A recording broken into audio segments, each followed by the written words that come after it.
Well, it's been a long time to try to get this to pay off. This seems like an eternity for Browns fans, especially because last year felt like 2 years. Yes. That offseason and wondering about what the suspension would be, and then having to defend your team for going after him every day. It must have felt like 2 years. So this has been a long time coming that you're looking for him to be out there, be able to play the position, and then conference games, division games, two good defenses, two above 500 teams. When I say this, I'm not trying anything cute here when I say this. This is just my analogy that I think of.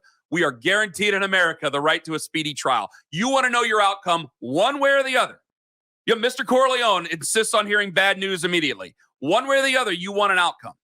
And I think that's what Browns fans want. Either we're going to pay for this dearly and this thing's going to wash over us, darkness is going to wash over us, and we got to sit there and deal with this, or this guy is going to play really well. We're going to get over on these two teams. We're going to finally be one of the top teams in the AFC North. We're finally going to be able to pay off Myles Garrett's career with a chance to go to the playoffs. We're finally going to be able to pay off Joe Bitonio and Denzel Ward and everybody with going to the playoffs, or this thing is going to suck up the room.